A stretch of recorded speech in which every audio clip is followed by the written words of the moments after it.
আজ পবিত্র হজ, লাব্বাইক আল্লাহুম্মা লাব্বাইক ধ্বনিতে মুখর আরাফাতের ময়দান। সমবেত হাজার হাজার বাংলাদেশি হাজিও। রেল স্টেশন, বাস ও লঞ্চ টার্মিনালে ঈদে ঘরমুখো মানুষের উপচে পড়া ভিড়। বাড়ি ফেরার খুশিতে ম্লান সব বিড়ম্বনা। সারা দেশে জমজমাট পশুর হাট, দাম নিয়ে সন্তুষ্ট ক্রেতারা। বৃষ্টির কারণে রাজশাহীতে শেষ মুহূর্তে কোরবানির পশু বেচাকেনায় ভাটা। এবার ঢাকায় প্রতি বর্গফুট গরুর চামড়া 50 থেকে 55 টাকা, ঢাকার বাইরে 40 থেকে 45 টাকা নির্ধারণ। পাচার ঠেকাতে সীমান্তে থাকবে কঠোর নজরদারি। এবং দেশের বিভিন্ন স্থানে সড়ক দুর্ঘটনায় 18 জন নিহত, আহত আরও অন্তত 18। অনেকের অবস্থা আশঙ্কাজনক।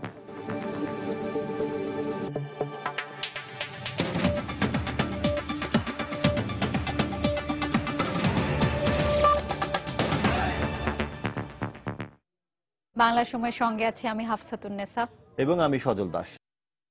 আপনজনদের সাথে নিয়ে ঈদের আনন্দ উপভোগ করতে ভোর থেকেই রাজধানী ছাড়তে শুরু করেছেন নগরবাসী।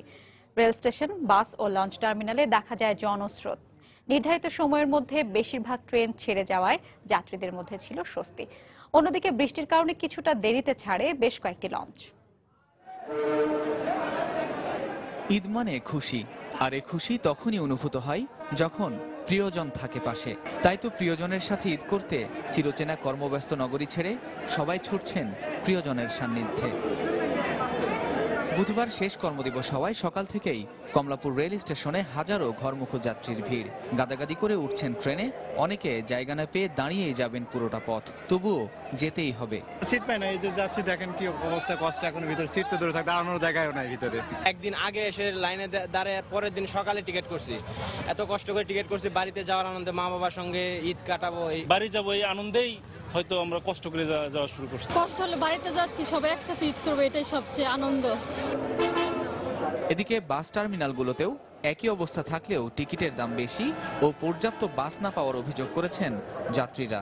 ভাড়া অনেক বেশি, ভাড়া আপনার 100 টাকার ভাড়া 300 টাকা বলতেছে যে আসার সময় ওরা নাকি খালি আসে, যে কারণে ওরা এই এক্সট্রা ভাড়াটা বেশি নিচ্ছে। ঈদ উপলক্ষে আমরা তো গাড়ি পাচ্ছি না, আমরা বাধ্য হয়ে যেতে হবে। কষ্ট করে যাবো, মানুষের সাথে ঈদ করবো, আত্মীয় স্বজনের সাথে, তো খুশি লাগতেছে। ঠিক মতো পৌঁছাতে পারলে সেটাই আর কি আরো বেশি ভালো লাগবে। দক্ষিণাঞ্চলগামী যাত্রীদের উপচে পড়া ভিড় সদরঘাট লঞ্চ টার্মিনালে। সঠিক সময়ে লঞ্চ না ছাড়ার অভিযোগ থাকলেও আপনজনের কাছে যাওয়ার আনন্দে সব কষ্টই যেন মুছে যায়। যতটুক এই লঞ্চে ধারণ ক্ষমতা আছে এই তুলনায় মানুষ যাত্রী ভরে গেছে, তবুও ছাড়তেছে না। অনেক কষ্ট, ভোগান্তি বড়। মা বাবার সাথে ঈদ করা অনেক আনন্দের, এই জন্য আমরা বাড়ি যাচ্ছি। 25 সেপ্টেম্বর পবিত্র ঈদুল আজহা উদযাপন শেষে প্রিয়জনের সাথে কাটানো মধুর স্মৃতি নিয়ে মানুষগুলো আবারও ফিরবেন কর্মস্থল ঢাকায়। কামরুজ্জামান মামুন, সময় সংবাদ, ঢাকা। অতিরিক্ত ভাড়া আদায়ের অভিযোগ পাওয়া গেলে দোষীদের বিরুদ্ধে যথাযথ ব্যবস্থা নেওয়া হবে বলে জানিয়েছেন সড়ক পরিবহন ও সেতুমন্ত্রী ওবায়দুল কাদের। সকালে ঈদ উপলক্ষে সায়েদাবাদ বাস টার্মিনাল এলাকা পরিদর্শন শেষে তিনি একথা জানান। এছাড়া তিনি দাবি করেছেন মহাসড়কের কোথাও বড় ধরনের কোনো যানজট নেই। অতিরিক্ত ভাড়ার বিষয়ে আমি আপনাদের সামনে একবারে প্রকাশ্যে যাত্রীদেরকে জিজ্ঞাসা করি, আমাকে কেউ বলেনি। এখন আপনি যদি বলেন অতিরিক্ত ভাড়া নেওয়া হচ্ছে না, এটা মন্ত্রী দাবি করছেন, এ ধরনের নিউজও দেখলাম। আমি তো দাবি করিনি, আমি আপনাদের সামনে জিজ্ঞেস করছি অতিরিক্ত ভাড়া নিচ্ছি কিনা, কেউ বলেন। হ্যাঁ, তারপরে যদি স্পেসিফিক কোনো প্রমাণ থাকে আমাকে বলুন, আমি শাস্তির ব্যবস্থা করব। ঢাকা টাঙ্গাইল ও ঢাকা ময়মনসিংহ মহাসড়কে থেমে থেমে চলছে যানবাহন। এতে কিছুটা দুর্ভোগে পড়েছেন ঘরমুখো যাত্রীরা। ভোর থেকে সকাল 8টা পর্যন্ত ঢাকা টাঙ্গাইল মহাসড়কের কিছু কিছু পয়েন্টে তীব্র জটের সৃষ্টি হয়, তবে বেলা বাড়ার সাথে যানজট কমে আসতে শুরু করে। এছাড়া মহাসড়কের সড়ক দুর্ঘটনা ও ফিটনেসবিহীন গাড়ি বিকল হয়ে যানজটের সৃষ্টি করলেও হাইওয়ে পুলিশের তৎপরতায় কিছুক্ষণ পরেই তা স্বাভাবিক হয়ে যায়। এদিকে ঢাকা ময়মনসিংহ মহাসড়কেও সারাদিন ধীর গতিতে চলেছে যানবাহন। ঈদের আর মাত্র একদিন বাকি থাকায় মহাসড়কে ধারণ ক্ষমতার চেয়ে অতিরিক্ত যানবাহন চলাচল করছে। তাই যানজট নিরসনে কঠোর নজরদারি সহ নানা পদক্ষেপ হাতে নিয়েছে আইনশৃঙ্খলা বাহিনী। এদিকে যাত্রাপথের ভোগান্তি, নানা অভিযোগ বা ঈদ আনন্দ কাছ থেকে দেখতে ঢাকা থেকে চট্টগ্রামগামী মহানগর প্রভাতী যাত্রাপথের সঙ্গী হয়েছিলেন আমাদের রিপোর্টার রামিম হাসান। ক্যামেরায় ছিলেন হাবিবুল্লাহ বাহার উজ্জ্বল।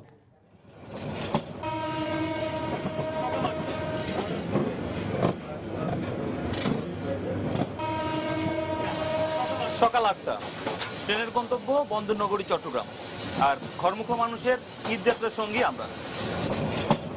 নির্ধারিত সময়ের কিছুক্ষণ পরে যাত্রা শুরু হলেও অভিযোগ ছিল না যাত্রীদের। প্রিয়জনের সান্নিধ্য পাওয়ার অপেক্ষা ম্লান করে দেয় আগের বিলম্বকে। চাপা উচ্ছ্বাস সবার চোখে মুখে। প্রথমবার ঈদ করতে যাচ্ছি, সেই কারণে অনেক এক্সাইটেড।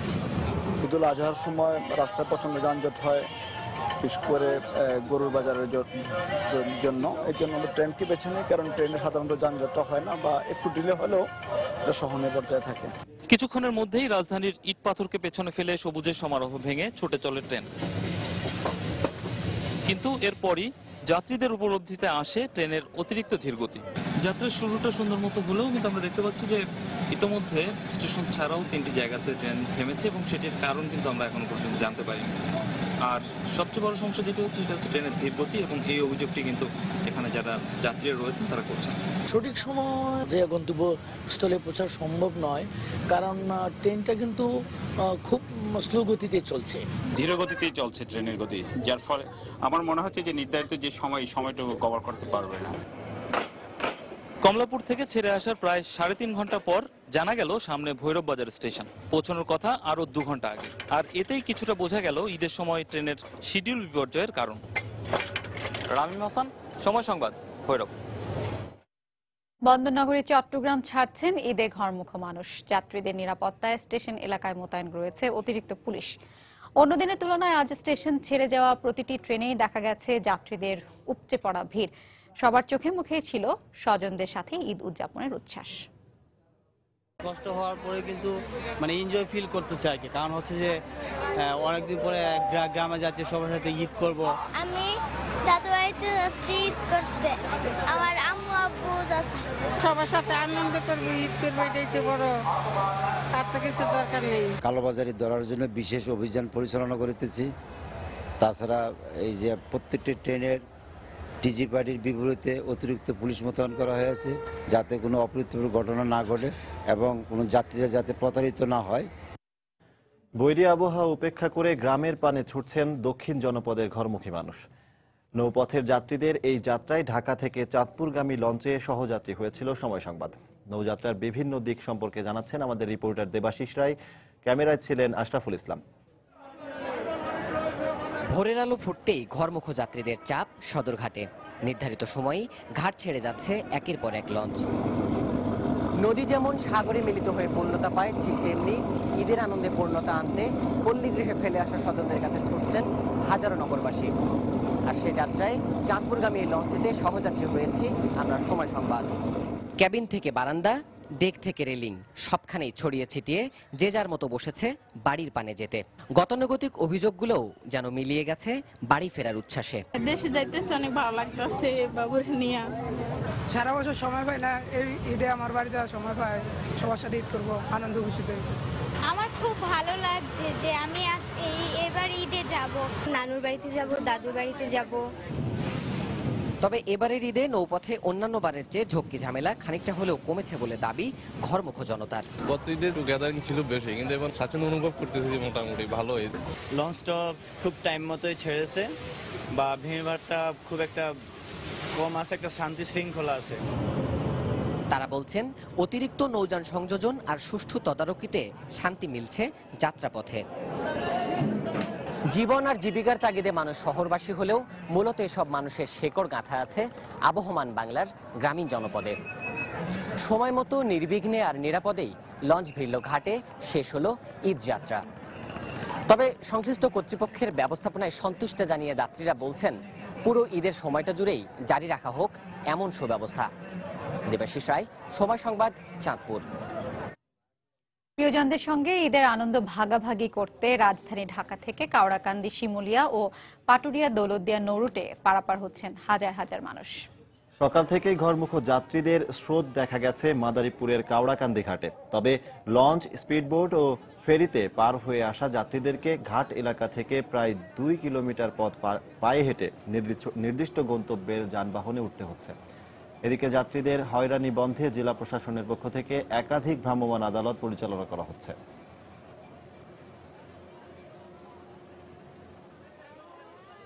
পাটুরিয়া দৌলতদিয়া নৌরুটে সকালের দিকে খুব একটা চাপ না থাকলেও বেলা বাড়ার সাথে পরিস্থিতি বদলে যায়, বাড়তে থাকে ঘরমুখো মানুষের ভিড়। এই নৌরুটে ছোট বড় 18টি ফেরি ও 21টি লঞ্চ যাত্রী পারাপারের নিয়োজিত রয়েছে। বাংলা সময় আরো থাকছে। ঢাকার ধামরাইয়ে নির্মাণাধীন ভবনের ছাদ ধসে একজন নিহত, 7 জনকে জীবিত উদ্ধার।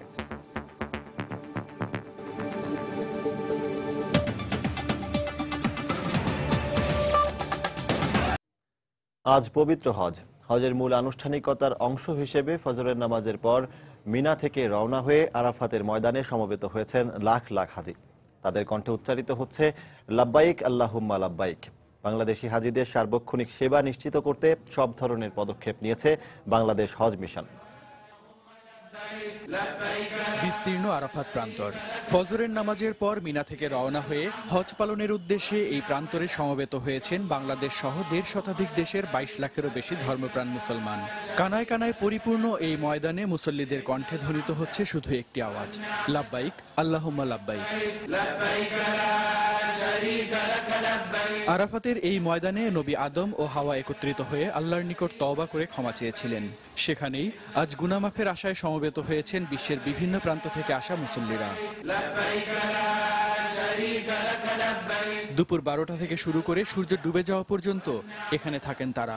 সূর্য ডোবার সাথে সাথে মুসল্লিগণ মুজদালিফায় খোলা আকাশের নিচে রাত্রি যাপনের জন্য আরাফাতের ময়দান ত্যাগ করেন। প্রতি বছরের মতো এবারও মসজিদে নামিরা থেকে খুতবা দিচ্ছেন সৌদি আরবের গ্র্যান্ড মুফতি আব্দুল আজিজ বিন আব্দুল্লাহ। অন্যান্য দেশের হাজিদের সঙ্গে সঙ্গে বাংলাদেশ থেকে আগত মুসল্লিদের কাফেলা নিয়ে মুয়াল্লিমরা আরাফাতে যান।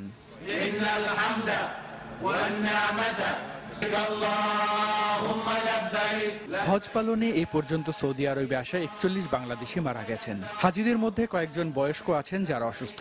তাদের বাংলাদেশ স্বাস্থ্যসেবা কেন্দ্রে জরুরি সেবা দেওয়া হচ্ছে।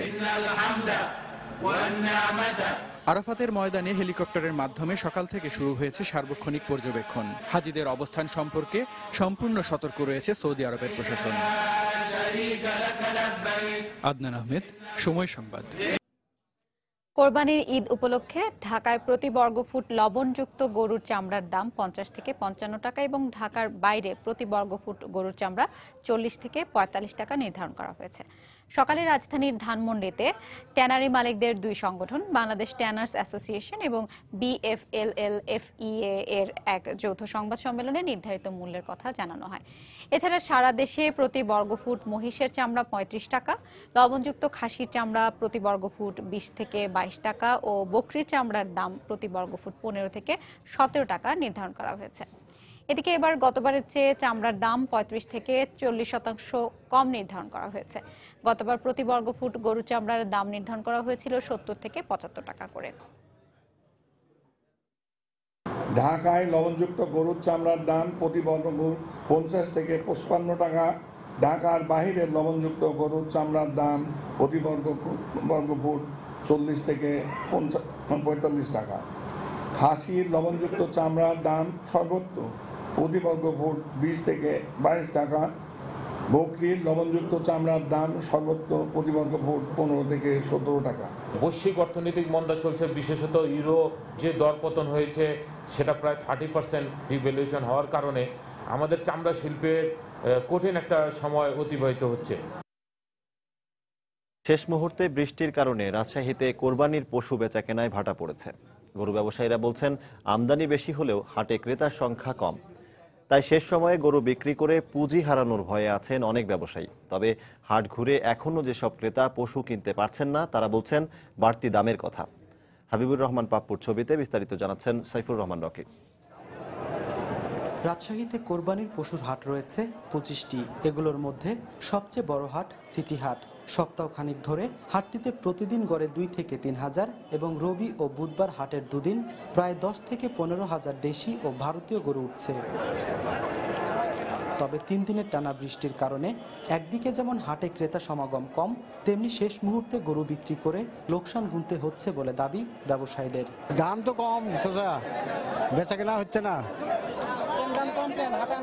আমদানি প্রচুর আমদানি, গরুর বাজার কম ভাই, গরুর দাম কম, আমার লস হচ্ছে। পর্যাপ্ত পরিমাণ আমদানি, কিন্তু দাম গরু এখনো মানুষ যে পরিমাণ ধরে আছে, কিন্তু সাধারণ ক্রেতা নাই ওই দামে। আমদানি শেষ নাই। এই বাংলাদেশের গরু যদি বাংলাদেশে খাইতো তাহলে অভাব হবে না।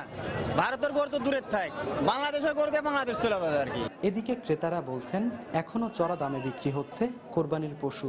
আগের চেয়ে দাম বেশি, গতবার 30,000 যে গরু ছিল এবার 46,000 সেই গরুর দাম। দাম তো আকাশ ছোঁয়ার বাইরে রে বাবা, এখানে তো গরু তো না, মনে হচ্ছে আমরা হরিণের ডবল হরিণ খেতে এসছি এখানে। গরু হাত ঘুরে ঘুরে গরু দেখছি, গরুর দাম যে চলে যেতে হবে যে পরিস্থিতি। অন্যদিকে ক্রেতাদের ক্রয় ক্ষমতার মধ্যে আছে কোরবানির পশুর দাম, এমনটাই দাবি হাটের ইজারাদারদের। গরু ক্রেতাদের নাগালের মধ্যে আছে, একটা আশঙ্কা করছিলাম হয়তো বা ইন্ডিয়া থেকে গরু আসছে না, যৎসামান্য গরু আসছে। সেক্ষেত্রে আমরা দেশি গরু যথেষ্ট আমদানি আছে। এখন পর্যন্ত স্থিতিশীলের মতন অবস্থা আছে, বাড়তিও নাই বেশি কমতিও নাই, মাঝারির মধ্যেই আছে। হাটে ছোট গরু 30 থেকে 40 হাজার, মাঝারি 45 থেকে 65 এবং বড় গরু বিক্রি হচ্ছে 70 থেকে 2 লাখ টাকা পর্যন্ত। সাইফুর রহমান রকি, সময় সংবাদ, রাজশাহী। সারা দেশের পশুর হাটগুলোতে ভারতীয় গরুর আধিক্যের কারণে লোকসানের মুখে পড়ার আশঙ্কা করছেন ব্যবসায়ীরা। এদিকে অন্যান্য বছরের তুলনায় এবার পশুর দাম একটু বেশি বলে অভিযোগ ক্রেতাদের।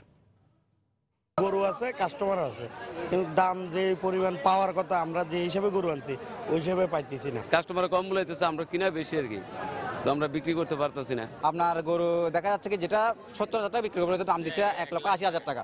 নিজেরা গরু খরচা করে পালছি, বহুটা লস হয়। গরু সার হইলে 80,000 90,000, আর এর চেয়ে বড় হইলে 1,00,000 1,50,000 টাকা।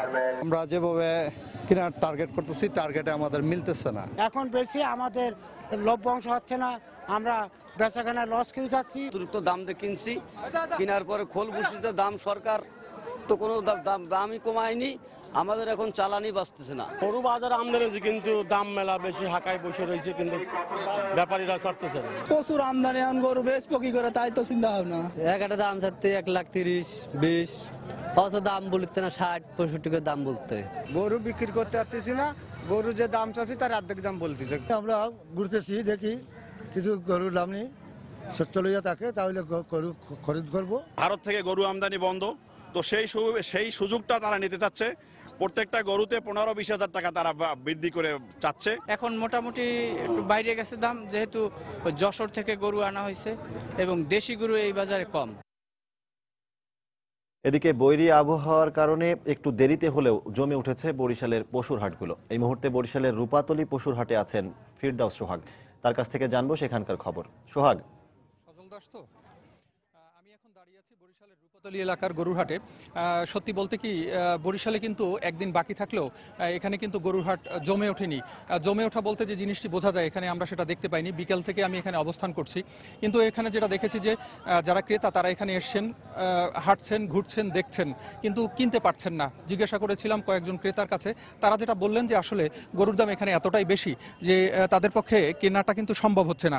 আর সবচেয়ে যেটা বড় কথা হচ্ছে যে আমাদেরকে জানিয়েছে যারা গরুর ব্যাপারী আছে তাদের বক্তব্য হচ্ছে যে তারা কিন্তু তাদের মতো কথা বলে যাচ্ছেন। তাদের বক্তব্য হচ্ছে যে এখানে গরুর দাম খুব একটা বেশি না। আমরা যেটা জানি যে বরিশালের মোট 14টি গরুর হাট আছে, সিটি কর্পোরেশনের মধ্যে 7টি, আর এর বাইরে জেলার মধ্যে আরও 7টি আছে, মোট 14টি গরুর হাট। এর মধ্যে বরিশাল সিটি কর্পোরেশনের মধ্যে যে গরুর হাটগুলো আছে এর মধ্যে নগরীর রূপাতলী গ্যাস টারবাইন এলাকার হাটটি কিন্তু বড় হাট। এছাড়া পেট্রোল পাম্প এলাকায় একটি হাট আছে, কাউনিয়া টেক্সটাইল মিল এলাকায় হাট আছে। এছাড়া আছে সিএনবি পুল এলাকা, হাওলাদার বাড়ি সংলগ্ন এলাকায়। টোটাল মোট 5টি অস্থায়ী গরুর হাট, আর এছাড়া আরও 2টি আছে মানে স্থায়ী গরুর হাট। কিন্তু সবগুলোতে আমি খোঁজখবর নিয়ে যেটা জেনেছি যে কোনো হাটেই কিন্তু এখন পর্যন্ত বরিশালের যে গরুর বেচাকেনা এটা কিন্তু জমে ওঠেনি। অস্থায়ী হাটগুলোর স্থায়ী হাটগুলো সবই 20 সেপ্টেম্বর থেকে শুরু হয়েছে, চলবে ঈদের আগদিন পর্যন্ত। এসব জায়গায় সবাই কিন্তু ঘুরে ঘুরে দেখছেন এবং যারা চেষ্টা করছেন গরু কেনার জন্য, কিন্তু আমাদেরকে জানিয়েছেন যারা ক্রেতারা আছেন তাদের বক্তব্য হচ্ছে যে গতবার যে গরুগুলো ছিল সেই গরুর যে দাম ছিল 50,000 যে গরুটি কেনার জন্য বা বিক্রি হয়েছিল সেরকমের একটি গরু এবার কিন্তু 60,000 বা 65,000 না হলে কিন্তু ছাড়ছেন না। আমি যে গরুর হাটটিতে দাঁড়িয়ে আছি এখানে আমরা দেখেছি যে কমপক্ষে 1,20,000 টাকা পর্যন্ত এখানে গরুর দাম হাঁকা হয়েছে এবং সর্বনিম্ন যে গরুগুলো বিক্রি হয়েছে 40,000 টাকা, সর্বনিম্ন যে গরুগুলো সেগুলোর দাম হচ্ছে 40,000 টাকা, সেই থেকে 1,20,000 টাকা পর্যন্ত এখানে গরুর দাম হাঁকা হয়েছে।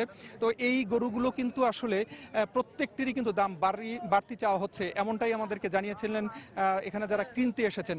তবে এখন পর্যন্ত আমরা যেটা দেখেছি যে খুব একটা বেচাকেনা হয়নি। এই ছিল মোটামুটি বরিশালের গরুর হাটের খবরাখবর। সজল দাস। ফেরদাউস সোহাগ, আপনাকে ধন্যবাদ। দর্শক, বরিশাল থেকে কোরবানির পশুর হাটের খবর জানাচ্ছিলেন সহকর্মী ফেরদাউস সোহাগ। দেশের বিভিন্ন স্থানে সড়ক দুর্ঘটনায় 19 জন নিহত হয়েছেন। এর মধ্যে সুনামগঞ্জে কাভার্ড ভ্যানের ধাক্কায় সিএনজি অটোরিকশার 4 যাত্রী এবং ব্রাহ্মণবাড়িয়া নিহত হয়েছেন আরও 4 জন।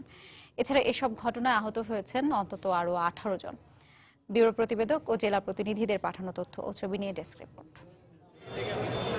চট্টগ্রাম নগরীর শেখ মুজিব রোড এলাকায় একটি ভ্রাম্যমাণ চায়ের দোকান ও দাঁড়িয়ে থাকা একটি টেম্পোকে পেছন থেকে ধাক্কা দেয় একটি যাত্রীবাহী সিটি বাস। এতে 6 জনকে গুরুতর অবস্থায় উদ্ধার করে চট্টগ্রাম মেডিকেল কলেজ হাসপাতালে নেওয়ার পর সেখানে 3 জনের মৃত্যু হয়। আমি টেম্পুর ডান সাইডে বসাইছিলাম, টেম্পুটা গিয়ে নিয়ে টান দিতেছে, পিছন থেকে বাসটা আসে মানে টেম্পুরের মারি দিয়ে উল্টাই লেছে।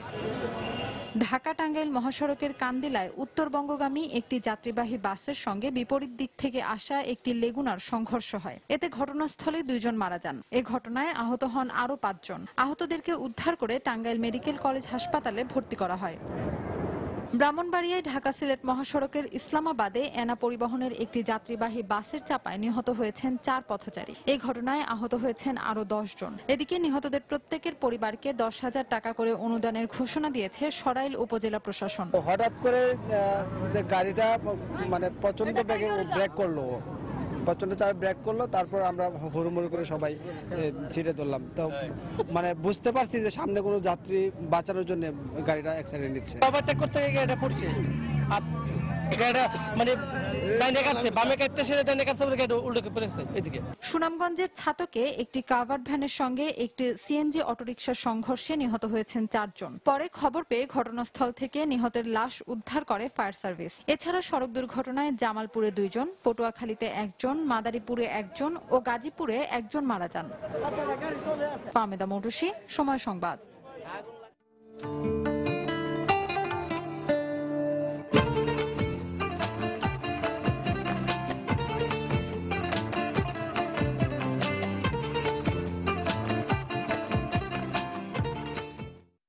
শিক্ষা প্রতিষ্ঠানে টয়লেটের ব্যবস্থাপনা স্বাস্থ্যসম্মত করতে সরকারি চাপ থাকলেও যশোরে এর কোনো প্রভাব নেই। বিশেষ করে জেলার মাধ্যমিক শিক্ষা প্রতিষ্ঠানগুলোর টয়লেটের চিত্র একেবারেই নাজুক। এতে করে বয়ঃসন্ধিতে পৌঁছানো শিক্ষার্থী সহ স্কুল সংশ্লিষ্ট সবাই ভুগছেন নানা সমস্যায়। তবে এই অবস্থা থেকে উত্তরণে সচেতনতা বাড়ানোর পাশাপাশি মাঠ পর্যায়ের দাবিগুলো নিয়ে কাজ করার কথা জানিয়েছেন জেলা শিক্ষা কর্মকর্তা। যশোর প্রতিনিধি জুয়েল মৃধার তথ্য ও শেখ জালাল উদ্দিনের ছবি নিয়ে ডেস্ক রিপোর্ট। শিক্ষার্থীদের স্বাস্থ্য সুরক্ষার জন্য দেশের স্কুল কলেজগুলোর টয়লেট ব্যবস্থাপনা স্বাস্থ্যসম্মত করতে সরকার একটি নির্দেশনা জারি করেছে, কিন্তু তা বাস্তবায়নে কোনো উদ্যোগ নেই যশোরে।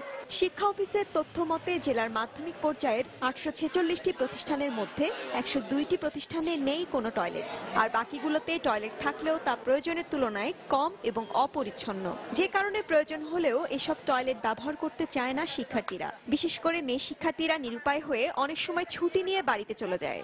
আমাদের কমান্ড রুম আর বাথরুম একসাথে, আমরা কমান্ড রুমে এসে বসতে চাইলেও দুর্গন্ধের জন্য বসতে পারি না। পানির তেমন কোনো ব্যবস্থা নেই, সাবান, টিস্যু, টয়লেট, তারপর হচ্ছে বদনা, এগুলোর ভীষণ অভাব। অনেকে অনেক দূর থেকে আসে, তারপরে বিভিন্ন সমস্যার সম্মুখীন হলে তাদের বাড়ি চলে যাওয়া ছাড়া কোনো উপায় থাকে না।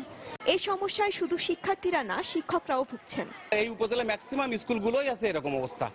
এখানে অধিকাংশ স্কুলের স্যানিটেশন অবস্থা খুবই দুর্বল। আমাদের যে টয়লেটগুলো আছে এটা আমরাও যেতে স্বাচ্ছন্দ্য বোধ করি না, আমাদের ছেলেমেয়েরা তো দূরের কথা, আমরাও যেতে স্বাচ্ছন্দ্য বোধ করি না। কেবল অস্বাস্থ্যকর টয়লেটের জন্য শিক্ষার্থীরা নানাবিধ রোগে আক্রান্ত হচ্ছে বলে জানালেন এই চিকিৎসক। বাচ্চাদের যে প্রবলেমগুলো হচ্ছে সেটা হচ্ছে ওরা ঠিকমতো টয়লেটে যাচ্ছে না, ওরা ব্লাডার ফাঁকা করছে না, যে জন্য প্রস্রাব জমে থেকে ইনফেকশন হচ্ছে। তবে এই অবস্থা থেকে উত্তরণে সচেতনতা বৃদ্ধির পাশাপাশি মাঠ পর্যায়ের দাবিগুলো নিয়ে কাজ করার কথা জানালেন এই শিক্ষা কর্মকর্তা। স্কুলে যদি সরকার পক্ষ থেকে জনবল কাঠামোতে যদি একটা সুইপার বা ঝাড়ুদার যদি নিয়োগ করা হয় তথা যদি আর্থিক অনুদান দেওয়া যায় তাহলে তারা এই ভঙ্গুর যে টয়লেটগুলো আছে তারা সচল রাখতে সক্ষম হবে। জেলার মাধ্যমিক স্তরের শিক্ষা প্রতিষ্ঠানে প্রায় ৩ লাখ শিক্ষার্থী রয়েছে, আর তাদের পাঠদানে রয়েছেন ১০,১৮৯ জন শিক্ষক। সময় সংবাদ, যশোর। ঢাকার ধামরাইয়ে একটি নির্মাণাধীন ভবনের ছাদ ধসে সুজন নামে এক নির্মাণ শ্রমিক নিহত ও ৭ জন আহত হয়েছেন। এ ঘটনায় চাপা পড়ে রয়েছেন আরো ২ শ্রমিক। ফায়ার সার্ভিস জানায় সকালে বালিথা এলাকায় রাইজিং গ্রুপের একটি নির্মাণাধীন ২টি ভবনের সংযোগ স্থাপনকারী সেতু ধসে পড়ে। এতে ১০ নির্মাণ শ্রমিক চাপা পড়ে। খবর পেয়ে দ্রুত ঘটনাস্থলে গিয়ে ধসে পড়া ছাদের নিচ থেকে সুজন নামে একজনকে মৃত এবং ৭ জনকে আহত অবস্থায় উদ্ধার করে ফায়ার সার্ভিস। এই ঘটনায় নিখোঁজ রয়েছে আরো ২ শ্রমিক। তবে চাপা পড়া ২ শ্রমিককে উদ্ধারের তৎপরতা চালিয়ে যাচ্ছে ফায়ার সার্ভিসের ৫টি ইউনিট। লক্ষ্মীপুরে টর্নেডোর আঘাতে শতাধিক ঘরবাড়ি ও দোকানপাট বিধ্বস্ত হয়েছে। এ সময় এক ইউনিয়ন ভূমি কর্মকর্তা সহ কমপক্ষে ১২ জন আহত হয়েছেন। স্থানীয়রা জানান গতরাত ৯টার দিকে মেঘনা নদী থেকে সৃষ্ট টর্নেডো রায়পুর উপজেলার দক্ষিণ চরবংশী ইউনিয়নে আঘাত হানে। এ সময় ইউনিয়নের চরকাচিয়া, চরলক্ষ্মী, পানিরঘাট ও টুনির চর সহ বেশ কয়েকটি এলাকার কাঁচা ঘরবাড়ি, দোকানপাট বিধ্বস্ত হয়। টর্নেডোর আঘাতে গাছপালা রাস্তার উপর উপড়ে পড়ায় সড়ক যোগাযোগ বিচ্ছিন্ন হয়। বাংলা সময় শীর্ষ সংবাদগুলো জানিয়ে দিচ্ছে আরেকবার।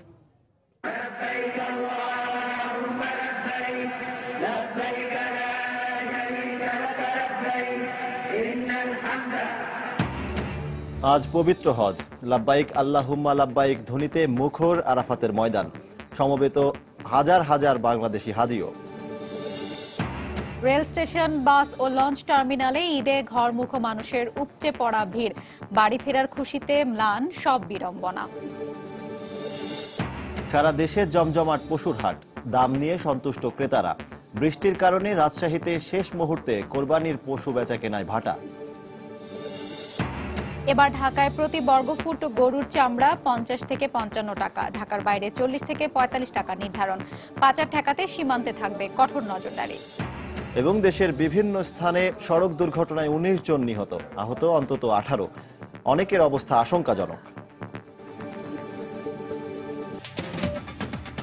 এই ছিল বাংলার সময়। যে কোনো খবর পেতে ভিজিট করুন সময়নিউজ.tv। এছাড়া এই মাত্র পাওয়া খবর আপনার মোবাইলে পেতে SMS করুন *SPACE লিখে পাঠিয়ে দিন 16242 নম্বরে। সঙ্গে থাকুন সময়ের।